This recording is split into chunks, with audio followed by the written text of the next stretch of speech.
I felt the color drain from my face. Mm-hmm. Everything I thought I knew just vanished. All of a sudden, I became a guy who doesn't know his name, his age, ethnicity. I don't know anything about myself. The fire inside. The fire inside. Welcome to the Fire Inside podcast, where we tell real stories of how we persevere, overcome, and rise from extraordinary circumstances. Each conversation here is powered by the resilience and vulnerability of survivors and advocates and changemakers who found a way forward even when the path wasn't always clear. I'm your host, Sarada. If I asked you who you are, you'd probably answer pretty quickly. You might give me your name, your family background, history, maybe your culture, your ethnicity, religion. But what happens if all of that turned out to be false? As many of you know, I was adopted. And while every adoptee story is different, there is a question that lies beneath the surface for many of us. And that's, who am I, really? It's a question that many people don't ever have to ask because their foundation is pretty solid. But for my guest in today's episode, he had no choice. For nearly 5 decades, Jack Rosenthal believed that he was Paul Fronczak, the infant that was kidnapped from a Chicago hospital in one of the most infamous child abduction cases in American history. He grew up carrying that story, living that identity, and trying to make sense of a feeling that he couldn't ever quite explain, that something just didn't fit. So at 48 years old, it was a $25 DNA test that shattered everything he knew. So in an instant, he learned that he was not Paul Fronczak. He wasn't the kidnapped child. He wasn't even biologically related to the family who raised him. So suddenly, he was left with questions that many of us can't even imagine asking ourselves, especially at nearly 50 years old. Who was he? Where did he come from? And if he wasn't Paul, then where is the real Paul?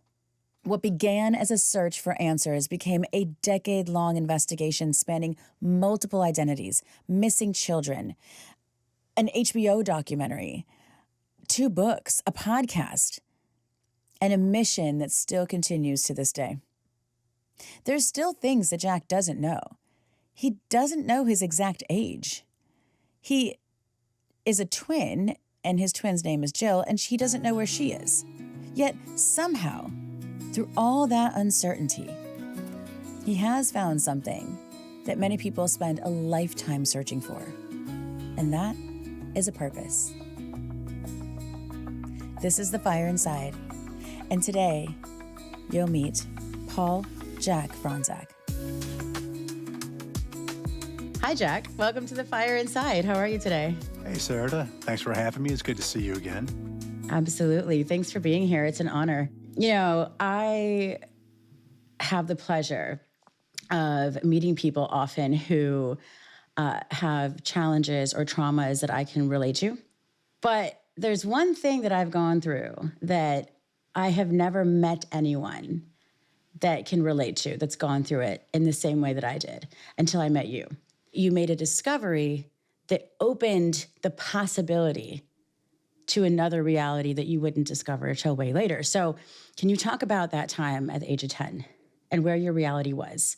All right. So I was 10 years old. It was getting close to Christmas time like it is right now.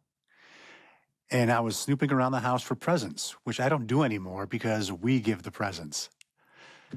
My daughter's probably doing that. Probably right now, actually. But my mom was upstairs doing something, cleaning. She's always cleaning. And I thought this is a perfect time to go in the crawl space because that's a great place to hide things. So I moved the couch. I opened the little crawl space door, about maybe 3 by 2, 3 by 3. And I kind of scanned, military style, looking from one side to the other. And I saw a bunch of boxes way at the back. So I turned on the light and I started low crawling to that area. And it's kind of scary in there. I know there's spiders and stuff because no one ever goes in the crawl space to clean, although my mom might have. I don't know, honestly. So I low crawled back and I got down to the boxes and I thought, this is it. This is the big score. I found the presents. So I'm going to, get a sneak peek before Christmas Day. Yeah. I open one box and all I'm seeing is newspaper clippings and headlines and letters. Open the next box, the same thing. I'm like, this isn't Christmas. These aren't presents. Well, what is this? And I pull up one of the newspaper clippings, and they're right behind me. I kept all the original ones. Sad city drags on hunt for missing kidnapped child. 10,000 letter carriers search for this kidnapped child. I'm like, kidnapped child? And then I look through another one, and I see a picture of my mom and dad, and they looked really sad, and it said, looking for Paul Joseph Fronczak, who was kidnapped. And I'm like, okay, wait a minute. That's me. I was kidnapped? So I grabbed one of the headlines and I ran upstairs to my mom. I was so excited. I'm like, Mom, what is this? She turned around and her face just got red and she was mad. And she said, how dare you snoop around the house? Those aren't your things. I said, but Mom, this is about me, right? Was I kidnapped? And I think she was annoyed to the point where she figured I wasn't going to just walk away and forget this. So she looked me right in the eye and she said, you were kidnapped. We found you. We love you. That's all we'll talk about. We'll never mention this again. And she went back to doing her stuff. I was like, what the, right? I mean, I was totally deflated. So, I mean, but back then, what your parents said, we listened to them. My daughter, not so much. To be another 30, 40 questions, be a negotiation. So I just walked away, and I kept those clippings with me. So we never talked about it again, but I never forgot. But in your 10-year-old brain, did you have any kind of feelings of, I'm special? I thought I was pretty cool. Yeah. I couldn't wait to go out and tell my friends. Oh, my Did God, you? listen to this story, right? So then, growing up, did you ever feel fully a part of your family, or did you ever feel like things were different? I never felt a connection with my family. Okay. I loved them. They loved me. I know that. But I never had that connection. Interesting. At that young age, did you think anything of that lack of connection? Did it make you wonder why? Did you even know that that's what you were feeling? No, I just thought my parents were just not connecting with me. Like we didn't have that. I mean, I had no baseline to know how parents should be with children. So then take me through the moment where you leave your house. So I was 18, and I had just joined a rock and roll band that was based in Tucson. I was supposed to go to college in Chicago. Everything was set up for that because I went to a Catholic high school, and it was college, prep. And I was picking up my girlfriend a couple weeks earlier she worked at a restaurant. I picked her up and I heard these guys talking about all we need is a bass player, a kick-ass bass player, and we can get this band solidified. So I leaned over, I said, I'm a bass player. And they said, yeah, really? Can you play Rush? And I said, oh, I can play Rush. That's okay, great. Here's an address. Meet us there tomorrow. We'll do a couple of songs and see how you do. And by the way, do you know the new Rush album that just came out? New World Man was on it. I said, yeah, I know every song on there already. Okay, we'll see you tomorrow. I showed up. We knocked out a couple of songs. They said, you got to move to Tucson. That's where we're based out of. We're going back in a couple of weeks. I said, sure, no problem. And then I had to go home and figure out a plan how to tell my parents that I'm going to move to Tucson to be in a rock and roll band. I'm going to nix the whole college thing right now. Yeah, that was a great conversation. How did that go? Painfully, I think more for them because my mind was made up. I'm like, I'm a bass player. I'm a damn good bass player. I want to be in this band. So I'm gonna leave home. I'm gonna go to Tucson and be in this band. Yeah. I didn't say it like that, of course. I'm like, is it okay if I go to Tucson? That kind of thing, And of course they're like, no, you're going to college. I'm like, no, I'm gonna go join this rock and roll band. And that's what I did. Mm-hmm. Did they eventually end up being pretty supportive about that, or were they just very nervous from the start? About a year later that we started talking. Okay. Which I noticed would be a pattern down the road with my parents. We would go several years without talking. You mentioned in your book that growing up, it was you were very sheltered. There was a lot of things you weren't allowed to do because of how protective your parents were, right? So you moving away to college, I mean, not to college, you moving away, regardless in general, had to be, it's an anxiety thing, I think, for any parent, but did you feel like it was in line with the way that you grew up in general with them? Well, yeah, I mean, well, number one, it's because I was going against what they had thought out for me. You know, they had Paul's life pretty much planned out, and being a rock and roll musician wasn't really in that plan. Of course, they didn't want me to leave. Yeah. They wanted me to stay in Chicago and go to college like all my friends did. Most of my friends are still there, actually, which is pretty crazy. Yeah, but I mean, obviously we know why now, why my DNA was wired so differently and why I didn't have any of the same ideas that they did. Mm-hmm. Can you tell me what it was that sparked you getting a DNA test? Yeah, it was easy. So my whole life, I never really felt like Paul. Even being called Paul didn't feel right to me. I never liked that name. Nothing against Pauls in the world, but I just felt like it wasn't me. And when we had my daughter, the doctor asks you your medical history. And I was spouting off what I always did. And I started really thinking. And I was talking to my wife then, Michelle, who's my best friend now. And I just said, what if I'm really not this guy? Am I being honest to our new baby? Am I being honest to myself? What if there's medical history? What if there's something, I mean, who knows? And so my parents would come out and visit us. And when they would go to church, we would get the hairs off their pillows and we'd joke, put them in a little Ziploc baggie and go, yeah, we'll get the DNA tested. That wasn't even a thing. I mean, unless you're, a criminal or something, and they did try to do DNA back then. Mm-hmm. But it wasn't really like it is now. And so we never did anything with that. But when in 2012, it really hit me. I thought, my daughter's 3 now. I've really got to find out for sure. Am I really this kidnapped child? Because it never made sense to me. 2 years later, I'm found, 800 miles across the country. I was found in New Jersey that Paul was kidnapped from Chicago. What are the chances? And they based it all on the shape of my ear. Because all they had one picture from the hospital of Paul, which is behind me somewhere on that murder board.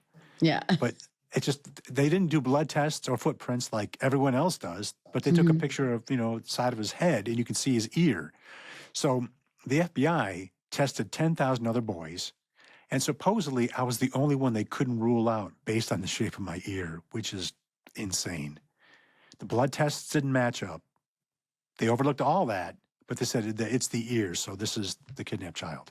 Which is wild. So you have a daughter, and this is what sparks you to want to get your own DNA test done, to finally find out, let me just get some information about my own, DNA, health, everything, so that I can better educate myself with my daughter's health. Well, here's the thing, right?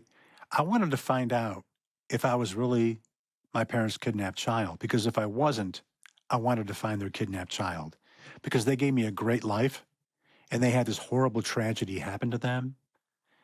I just wanted to be sure, am I really their kidnapped child? If I am, fantastic. Then that answers all my questions and everything's cool. But if I'm not, that's going to be a different story. Okay. What were the pivotal moments that you can remember between the age of 10 and the age of DNA test happening that caused that curiosity to grow? Yeah, so things were starting to add up. When I was younger, even though Dave was the younger brother, he had the huge bedroom. And I was the older brother, but I was put in the guest room with the tiny little twin bed in a very small room. And I mean, I'm going to school with other kids. I know the older kids always had the big rooms, and then they would hand them down, right, as they would move out. Then the younger kids would get the bigger rooms. I never had that. I always had the tiny little room. Dave, their biological son, always had this easiness with them. Like he could just ease in and out of conversations with them. With me, I always had to plan it. We always had to have, an agenda to the conversation. It wasn't just free balling kind of thing. It was different. And I just never had that connection. I mean, they were loving parents. I know they love me. I love them. But there's a connection when you're taken away from your real parents and you're placed into another family, you're not going to have that connection because it's not there. I know that feeling because I did the same thing when I was younger, and it made a difference when I found out who I was. But there might be people listening that say, well, that's normal. Kids always compare themselves with their siblings. And, they don't have a story necessarily of finding out that they were not the biological child of that family. So what would you say to that? So I'm a firm believer in nature, not nurture. So when I was growing up, I was drawn to music. My parents didn't listen to music. There was no music in the house. But whenever they would leave, they had a turntable in the living room, an old Magnavox that slid out, the console kind, and I would play Rush albums really loud, Deep Purple, Genesis, all the good bands. And I taught myself how to play bass guitar. I had musicality. I was just drawn to music. And then I got into acting and all those other things, performing arts that I was never exposed to by them because they didn't do any of those things. Mm-hmm. I love that you answered that question with even more things that were different between you and them. It was always on my mind. I moved a lot of times in my life. I moved probably 100 times. And I've always kept those clippings with me. Furniture and other things would come and go, but I always had those clippings. They're still right next to me, literally 2 feet away from me, right? So it's like one of those things that if it's always on your mind, how can you just forget about it? There was an inner calling that was staying with me. Tell us what happened when you found out about the DNA results. Can I tell you how I actually got the DNA test in the first place? Yes. So it was hard because my parents never talked about the kidnapping or anything, right? So they came out to Vegas quite a bit especially after we had Emma, and they came out to see her. They were a couple of weeks before they came out. I was walking through CVS, the pharmacy, and it's like a movie. I'm walking down an aisle, and all of a sudden, this spotlight just shone down on the bottom of a shelf, and it was an identigene kit. I was like, "Oh my God!" Because all this time before that, I thought I can never do a DNA test because they're so expensive. How am I going to do that? There it was, an identigene paternity kit for like $25. I thought, I can afford that. So I bought the kit and I brought it home, put it in the bathroom cabinet, and it was there. My parents came out, and they were here for about a week and a half. It came down to an hour before I was going to take them to the airport so they can fly back to Chicago. And I'm like, oh my God, I've got to do this. If I don't do it now, I don't know when I'm going to get the opportunity again. So they were sitting around. We were going to get some dinner before we took them to the airport. And my ex-wife, Michelle, says, it was like I was going to order a pizza. I kind of just blurted out, "Hey, Mom, did you ever really wonder if I was really your son?" My mom's like, "Yeah, I'm sure we've probably thought about it." I'm like, "Well, what if there was a way that we could really find out for sure? Would you want to do that?" Possibly. I said, "Hold on." I ran to the bathroom. I got that identigene kit. I pulled it out. I'm unwrapping everything, and I'm putting all the kits in front of them. And I know I got them totally off guard because in a couple of minutes, my dad's swabbing, my mom's swabbing, I'm swabbing, and I'm thinking, oh my God, all these years of wondering, thinking, guessing, formulating, ruminating, I'm really going to find out for sure, am I their kidnapped child? I'm sealing it up. The table got quiet. No one said a word. I took them to the airport. It's a 15-minute drive. It felt like it took 3 months. It just felt like it took so long. They didn't say a word. We said goodbye. They got on the plane. They flew home. I went home. I was walking on clouds. I'm like, I'm finally going to have an answer to this mystery that's been on my mind my whole life. They get home. They call me. Do not mail that in. We don't want to know. You're our son. Drop it. So I said, yeah, I'll think about it. I love you guys. I hung up, and I was like, hell no. I am so close to finding the answers. But the Catholic guilt in me stayed a little bit longer. I had that kit sealed up and ready to go on my desk, but I didn't mail it for about a week. I walked by it 50 times a day. I kept thinking, I want the answers. I want the answers. But, and finally I said, hell no, I'm going to mail this in. And I was tested the last time. I went across the street to, where all the mailboxes are for our housing area. And I put the box in, and it got stuck halfway. No way. It was like the universe was saying, you have one more chance. This is the sliding door moment. Do you punch it in, or do you pull it out and think about it some more? Yeah. I looked up to the skies, and I said, I'm going in. And I punched that box in. I heard it drop, and there was no turning back. Wow. It was Did a you great ever moment. think about all the things that you would lose, regardless of what the answer would be? No, because to me, even when I was younger, I always felt this way. If you're not living the truth, you're not living at all. I've got to know, am I really their kidnapped child? Mm-hmm. I have to know. I can't just keep thinking about this and not going for an answer. So I mailed it in. What were the results? So it's funny.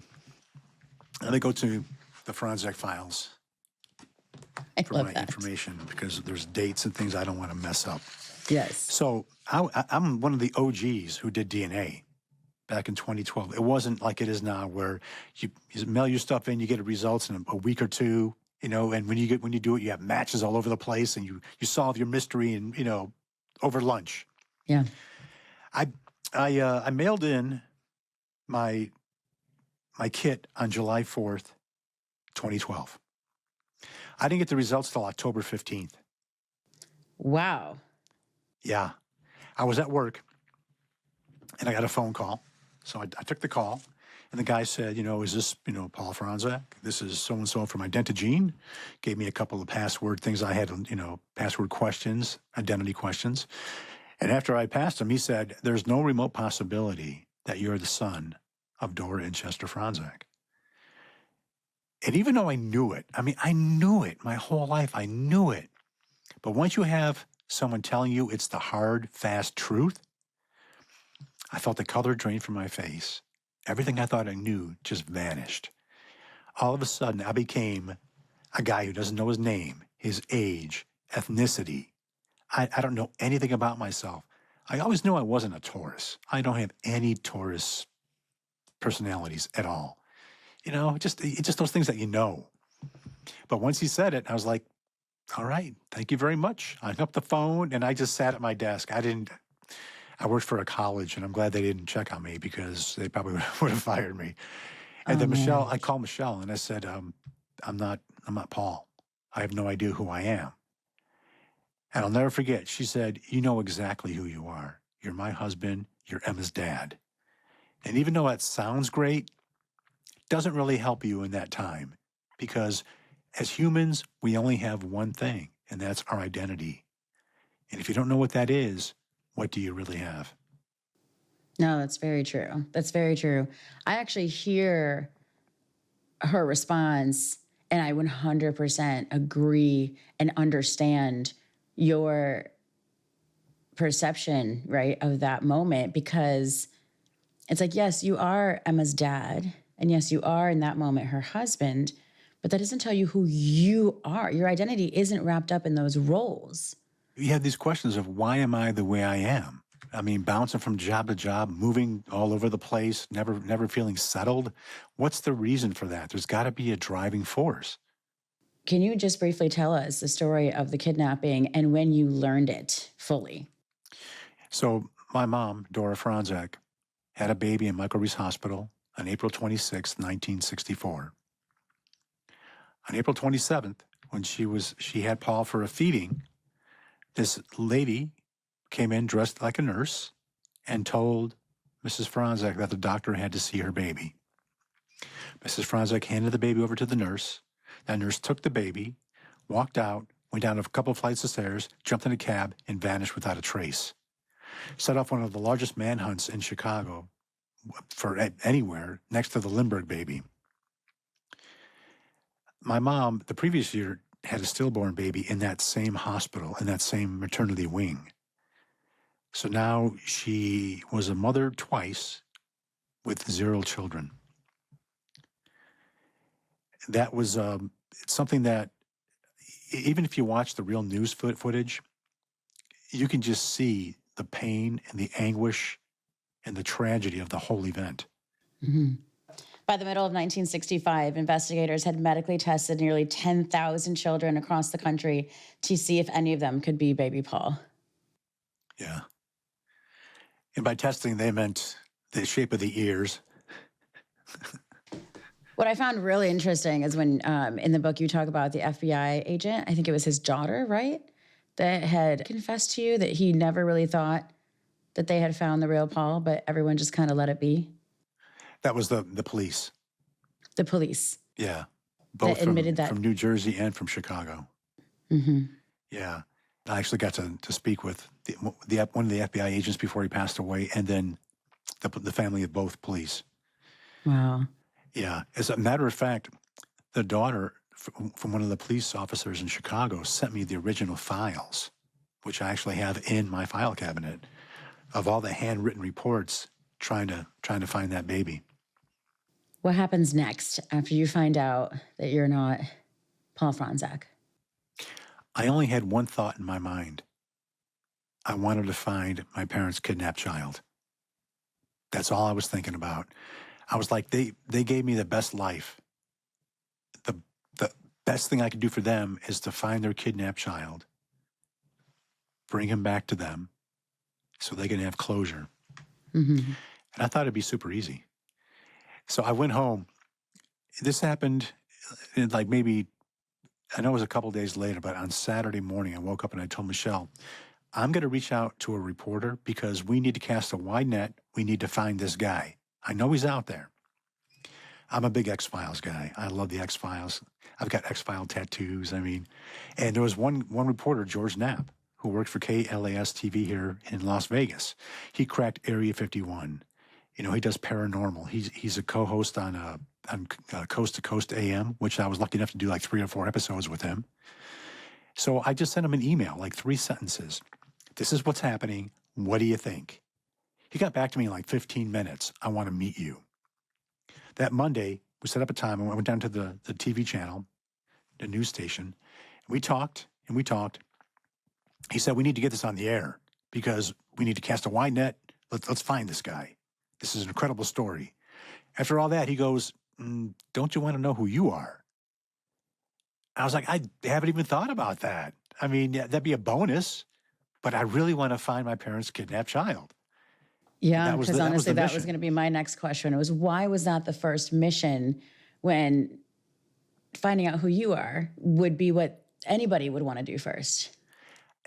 I didn't think of that. I just wanted to find their kidnapped child. I'm like, I'm not their son. Their son's got to be out there. I got to find this guy because I felt like I lived his life. I lived a great life. I hope he had a good life. I want to find out. Is there a part of you that felt like you were taking something away from your parents by learning the truth of who you were? I wouldn't say taking away. I just felt that they were being cheated. Mm. You know, because once they said that I was their son, they stopped looking for any other answers. They closed the case, did stop looking for the kidnapper, everything. And this horrible thing happened to them, and it was never solved. So do you think that going on a mission to find the real Paul could have been stemmed from the need to want to give them the child that they thought that they had the whole time? Yeah, that's a huge part of it. You know, hearing your story, I would think that the first reflex would be, I must go find myself first, because without knowing who I am, how can I find anybody else? For me, feeling that that's so selfless of you, their reaction to your discovery had my mouth dropped open because they You and me weren't. both. They weren't as supportive, right? No, so George told me, he goes, when this airs, it's going to hit big, it's going to hit fast. You've got to let your parents know so they don't find out watching the news. And he was absolutely right. My parents were up in age, you know, hard of hearing, and I knew if I called them, they would only hear what they wanted to hear, and that'd be it. So I sat down and I just hammered out an email. I wanted to get all the points across to them of why I did this, why I want to find their biological son, and I want to do it together as a family. I figured if I send them an email, they can read it over and over. They can process it. They can really absorb what I'm trying to say and not just fly off the handle and hang up or whatever. So that's what I did. I sent them the email. I didn't hear anything for about 2 days. Finally, they call me. My mom's just screaming at me. How dare you do this? Now the media is going to be all over this. We're going to have reporters everywhere. We're not good enough to be your parents. My dad got on. He just swore at me and hung up. And I was like, that didn't go exactly how I was planning in my mind. I thought, hey, this is, what, let's do this together as a family. If our biological son is out there, let's find him together. That would have been the best journey that I could have imagined. Didn't work out like that at all. We didn't talk for 2 years. Mm-hmm. Were you pissed off at them? No, I didn't have time to be pissed. I had to find their kidnapped child. But like, seriously. Honestly, I don't harbor anger like that. It doesn't solve anything. I was on a mission. I turned into an investigative reporter. I was on a mission to find their kidnapped child. That's all I wanted to do, and maybe find out who I am too. Like I said, that would be a bonus. I started this journey. It was fun. I'm not going to lie, but I never imagined the answers that we would find and how crazy everything really got. But how were you able to tuck away the injustice that was also involved in ultimately you having a blank slate to who you are and even how old you are? So this is what kept me going. I never looked at it like it was my life. I looked at it like I was an investigative reporter trying to help someone else find their answers. That's why when we had the crazy setbacks or something tragic would happen, I understood what was happening, but I didn't just sit and ruminate on it. Mm-hmm. I'm like, okay, I got to find another angle, got to find another way around this to keep moving. So were you disassociated? No, that's a strong word. I was just fully invested in finding answers and Okay. not being bogged down with my own head, my own ego. Yeah. Okay. Fair. So you were able to push it away, even if you wanted to ruminate on it, knowing that there was a mission at hand, and the more you progress through that mission, you'd find your answers. Yeah, and so like the Fronczak files. You see this file cabinet behind me? That's what I would do. I would compartmentalize it, put it in a file, know it's there. If I have to go back to it, I can go back to it, but I need to keep moving forward. Did you find the real Paul Fronczak? We did. So this was great detective work. There was a movie with Robert Redford called All the President's Men about Watergate. Mm-hmm. They had a tipster named Deep Throat that helped him stay on the right path, not give him the answers, but stay on the right path. I had someone, I'm going to call the tipster, that sent me an email. I know who the real Paul is, but I'm not going to just tell you. So we went through a process of steps. I would get little tips of information, and then I would have to follow up and do things. So I found out that his daughters had DNA on a DNA site. David Fronczak, the real biological child of Dora and Chester, had his DNA on there. He matched as an uncle to these girls. The only way that would happen is if their dad was Dave's brother. Dave never told me this. So I'm working blindly here. I found out that the girls had DNA on the site. I go on there. Dave had scrubbed his stuff already. He was gone. But I was able to get one of the Fronczak's cousins to put their DNA on there. And then I was running the account, and I was asking questions. And I started getting names of family. And then here at the Fronczak Files, my podcast, I have some of the best genealogists, historical researchers, just really great people that can really do a deep dive into anything. They started building a tree, and the names they were getting all teamed up to the Fronczak DNA. So we knew that we had the real Paul. At what point did your team, your DNA team, join working with you? Okay, so the team that actually found my true identity was CeCe Moore, the one and only CeCe Moore, probably one of the greatest genealogists in our country, probably everywhere. And she's a good friend now too, which is really special. But her team were the ones who found my true identity.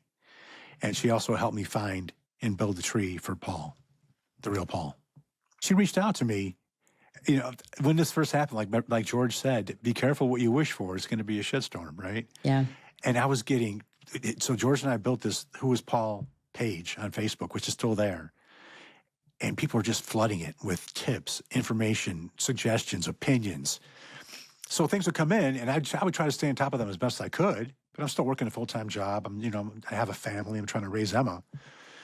So CeCe Moore sent me a little message, a beautiful message. I'm CeCe Moore. I'm a genetic genealogist. I like to help you pro bono. I'm like, that's awesome. I'll get back to that. Boom. Totally forgot about it. And then a couple months later, I'm doing a 2020 with Barbara Walters, the first one I did. And CeCe Moore is working with them to help me find my true identity. And I got to meet her. She's just a wonderful person, just super cool. Mm-hmm.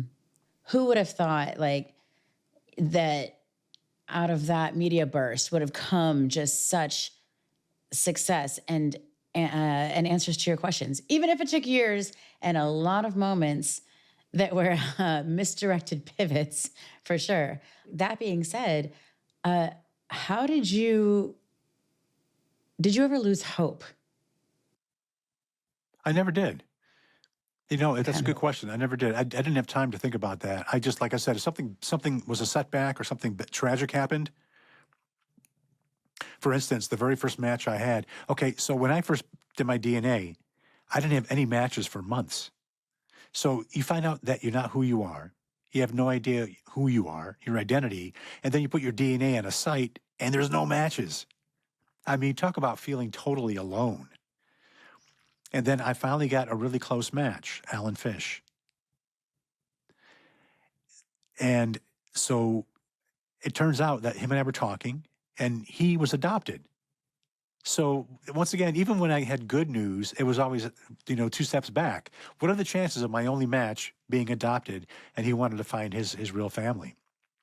So we're excited. We're all set to meet. I'm going to go to New York and meet him because he lived in New York. About a day and a half or 2 days before we were supposed to meet, he wakes up not feeling good. He goes to the hospital, and he's telling everyone, you got to hurry up and run these tests. I'm going to meet my real family. So hurry up, hurry up. He died that day. So the things that when they were bad things that happened, they were extremely bad. I mean, just really bottom out lows. And then when you had the extreme highs, you just rode that because you knew it wasn't going to last. Was there ever a moment where you just said, I don't know if I can keep doing this? In hindsight, I never did. I never wanted to slow down. Mm-hmm. I mean, it pretty much helped cost my marriage because I was diving so deep into this. But I never once thought I was going to throw in the towel and quit and just go back to my normal life. How can you when you know that you're living a lie? And, I mean, like I said, I'm not lying. When something would happen like that, I would just find a workaround, find the next angle, the next connection, the next tip, and work on that to keep moving forward. Jack, do you know people right now that are living lies? Yeah, a lot. A Me lot too. of people. They would say anything from, because I'm happy with what this is, with my reality right now, because I don't have the time and energy to pursue a truth that may or may not exist. This is just easier. So my podcast, The Fronczak Files, we help people find their true identities. And some of the people that we're working with, we found their answers, but they don't want the answers. And a reason that I hear quite a bit is I don't want to upset that other person's life. And I have a hard time with that because isn't your life important? But it's their wishes, and we totally follow those wishes. But to me, if you know that something's not true, then all you do is ruminate on things that you make up in your head. It's the not knowing that really hurts people. Because once you know the actual truth, then you can process it, you can move forward and live with it. If you don't know the truth, you have all these different things going on in your head, and that's not healthy. Mm-hmm. You're living proof that, yeah, the truth can be uncomfortable, not just for yourself, but for those who have built a life around you. But it's still the truth. How do you deal with that? Because there are people in your life who have said, I can't do this. I can't be this with you anymore, or I can't talk to you for a while. It's not my call. I can't do anything about it. All I can do is respect their wishes and hope that they come around one day and realize that, okay, maybe knowing the truth isn't so bad. Have you been called selfish? By my ex-wife, yeah. Mm-hmm. But that's about it. Okay. How do you take that? Do you agree? No, not at all. Okay. No. I started this whole thing to find my parents' kidnapped child. Mm-hmm. And now we work to help other people find their answers. And we don't get paid for it. It's all pro bono. So Which is how can you be miraculous. selfish by helping other people? Right. Okay. Let's go back to the story. When did you find out that your name was Jack? June 2nd, 2015. And how did you find out? I was at work once again, and Cece would text me whenever her team wanted to talk to me or get information or collaborate on something. They would text me, "Can you talk?" I know it's important, so I excuse myself from my desk. I go to my car. I call Cece. She answers. She's like, "Hey, the whole team's here." Puts me on speaker. "What do you think of the name Jack?" I said, "That's a good name. That's a strong name." She said, "That's your name." And I was like, wow. And before I could even enjoy that moment, she said, "But wait, there's more. You've got a twin sister, Jill, and she's missing." Son of a bitch. So now I'm like, here we go again. I've got to find Jill. That's the first thing I thought of. Was there any part of you that was like, that can't be real? It sounded hokey. I'll admit it. But once again, I didn't ruminate on it. I'm like, I've got to find this girl now. I've got to find my sister. And did you? We haven't found her yet. Mm-hmm. But I will tell you that we've got someone that we're trying to test right now. Okay. I've gone through probably 7 or 8 other women that thought they were Jill. I got to speak with them, talk with them. They're excited because they don't have an identity. They want to know who they are. And if they're Jill, that's great. But DNA, unfortunately, ruled them all out. Mm-hmm. Do you think she's still alive? Yes. Yeah, I want to believe that.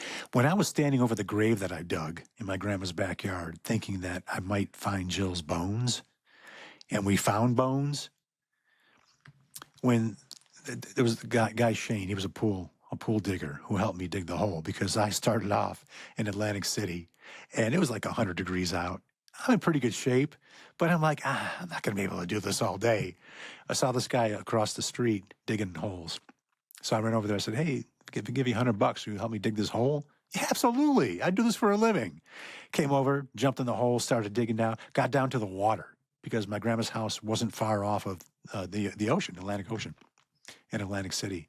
The water starts coming up. He does another shovel full, and we see bones fall in the shovel. He held them up, and he said, "What are we digging for?" And I said, "Possibly my sister." And he just went, "Oh my God." He's like, I've got a daughter, this, oh my God. So we got the bones analyzed. They were animal bones. But when that moment happened, I started thinking to myself, I don't think she's dead. I think she's alive.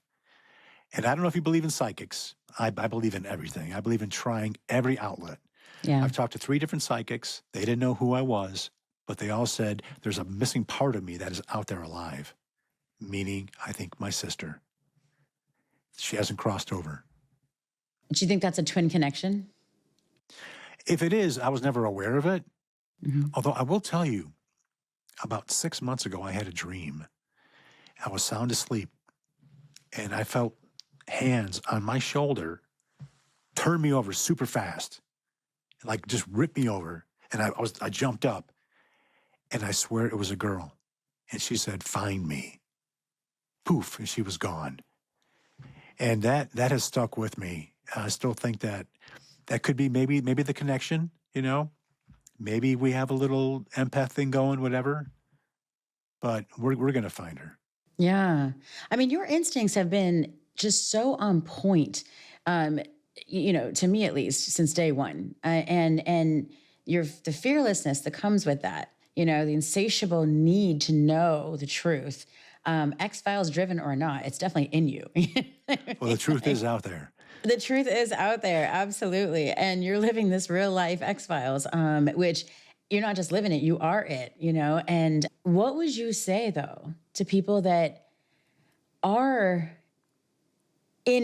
that maybe share some experiences that you've had in your life, whether it's finding out that they're not who they were raised to be, or, being on a mission to find out answers to something in their life, and then hitting these like walls consistently, even going big with your story and being vulnerable and having close family members not talk to them because they're on a pursuit for the truth. What would you say to those people who can't find the energy or the motivation to move forward?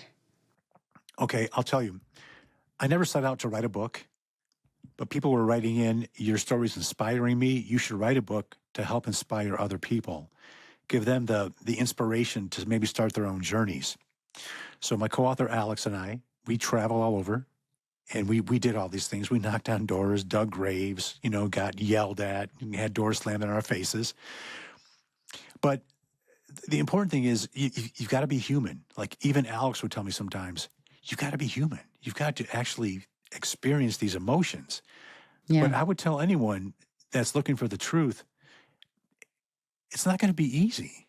If it was easy, everyone would do it. Mm-hmm. But you can't let setbacks stop you. You've just got to keep going, because you never know, that next thing that you try might bring the answer. Mm-hmm. What do you do in moments where you feel lonely on that journey? Well, I have a great team. We're always working on new stories. So if I'm thinking about something, I'll just, jump on a call with them or something, or text them. Hey, what do you think of this story? Get my mind off it. Have an ice cold Heineken once in a while. That always makes me feel better. For sure. When I first started, I was pretty much alone because no one else was helping me.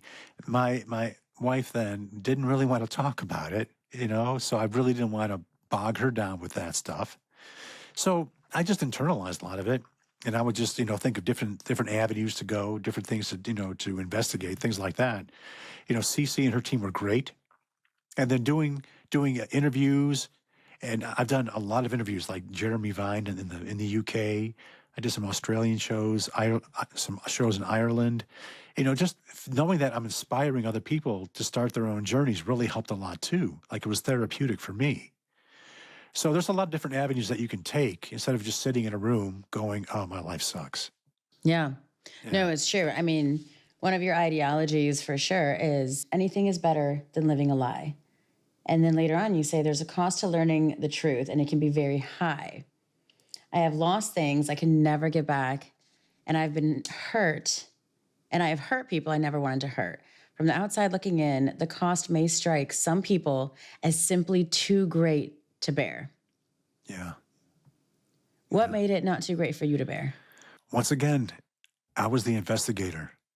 It wasn't happening to me. I never just sat down and go, oh my God, this is horrible. This is my life.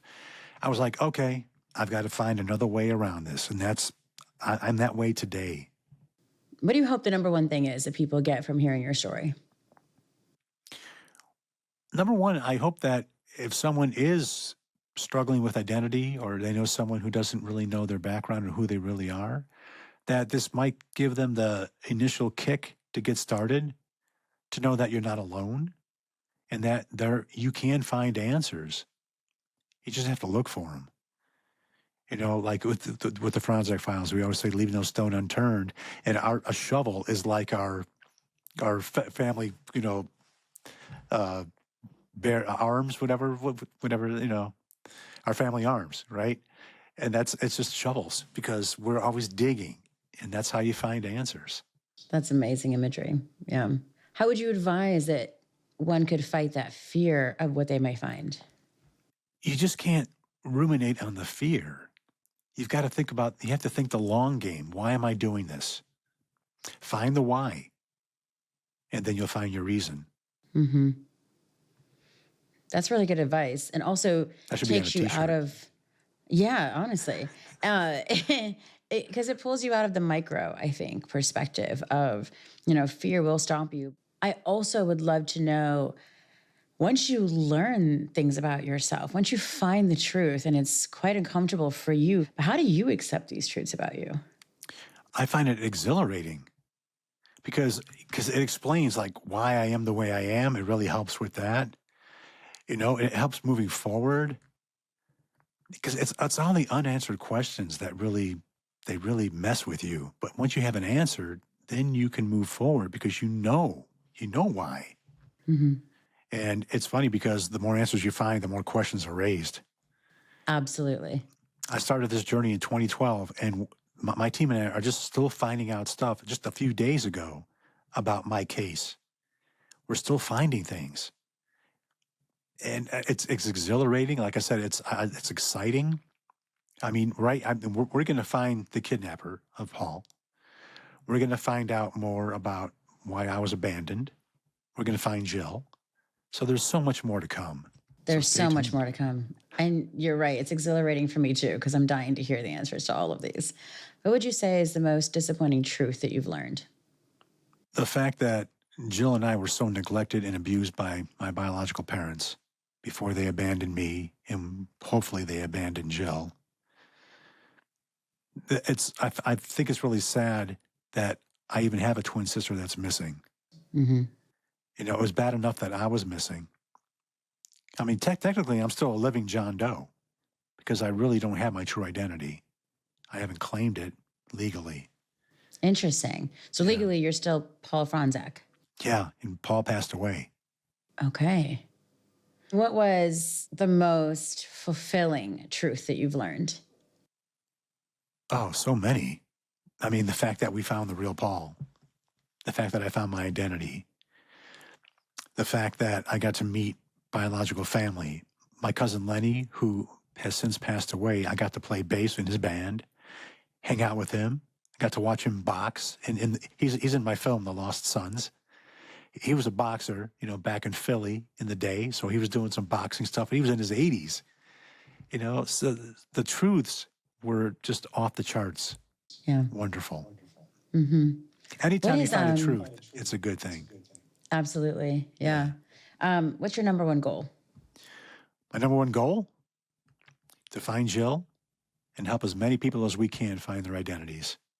What's your favorite part of your identity today? My name. I love Jack. Oh, Yeah, awesome. I was definitely a Jack. Yeah. It's funny too because I was born Jewish, Jack Thomas Rosenthal, and then when I became Scott McKinley in the foster home, they had me baptized Catholic as Scott McKinley. And then when the Fronczaks got me, they had me baptized as Paul Joseph Fronczak. I went to Catholic grammar school and Catholic high school. I was an altar boy. I did everything Catholic. Wow. Yeah. Things can get really heavy emotionally, when you're trying to find answers and you're just hitting a wall or whatever. Just in general, how do you refrain from negative coping mechanisms? That's a good question. Thank you. I mean, I'm a bass player. I'm in two bands. So I'm always playing music. If I need to clear my head, I'll just grab my bass. I've got a nice Rickenbacker behind me. Mm-hmm. That's always a great head clearer. Or I like to go running or bike riding. My daughter and I, we ride bikes quite a bit. There's bike trails all over where I live. So that's always good. I like doing things outside. I mean, and once in a while, knock down a few pints. Yeah. So I always talk about that, like, in order to have a rise, right? Which I define as, being able to step into your purpose. But in order to do that, I say, once you've accepted your circumstances, I have a belief that there's something you need to let go of, right? What would you say was the hardest thing that you've had to let go of to be able to move forward? The fear of the unknown. Number one, I would say, because it's easy to stay where you are, even though you know it's wrong. But that's also the driving force. You know it's not right. You've got to find the answers, and that lights that fire. Yeah. Inside. That's beautiful. That's beautiful. All right. So the $1 million question, where does your fire inside come from? I would say, honestly, my DNA. Because I think my inside knew that something was wrong. Mm-hmm. And I wasn't Paul. I didn't belong as Paul, and I needed to find answers. That's what I think. It was in my DNA. Yeah. I love that. For anyone listening who wants to support you or any of your efforts, what can they do? Where can they go? Go to the Fronczak Files. If you have any questions about your identity, or maybe you know someone that does, we'd love to help you. It's all pro bono. If you want to read some good books, check out The Foundling or True Identity. If you want to see a good documentary, go to HBO Max and check out The Lost Sons. Absolutely. They are wonderful. Jack, thanks for being here today. You are a huge inspiration to me, first and foremost. It's been an honor. Absolutely. Thanks for making me not feel so alone in the world by sharing your story. And thank you for breathing life into us today. Thank you for having me. Thank you for everything. And don't ignore that fire inside. So, what stayed with me the most from this conversation with Jack wasn't the mystery. It wasn't the kidnapping or the DNA results. It wasn't even the fact that this man had spent 50 years thinking that he was one thing and that was actually not true. What stuck with me was his response to finding all that out. Because most people would have said, well, then who am I? But he said, if I'm not the real Paul, then who is? And that really stuck with me because here's a man who just learned that his name's not really his name, that his family is not his biological family, and that his entire origin story is being rewritten after just one phone call. And yet he turns his entire attention to the people around him, to the parents who lost a child, and to the child that's still missing, and to finding the truth. And that pursuit of the truth eventually led him back to himself, but to put that mission forward first, I think is pretty selfless. And throughout our conversation, I kept waiting for moments of anger or bitterness or resentment, but it never came. And instead what I found was courage, curiosity, a willingness to ask questions and to keep going no matter what, a focus actually. And maybe that's what I admire about Jack the most, is not that he found answers, but that he was willing to risk everything that he thought he knew in order to find that truth.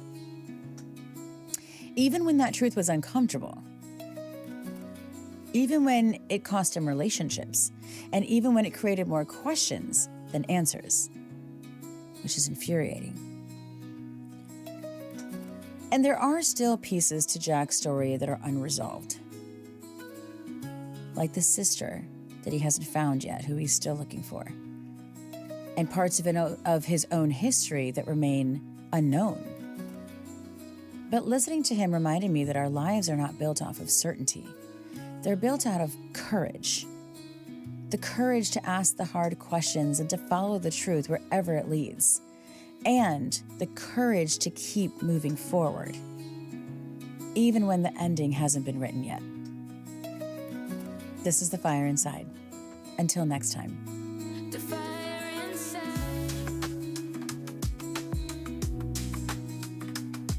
If this story moved you, inspired you, or gave you something to hold on to, please take a moment to like this episode wherever you're listening and share it with someone who might need it.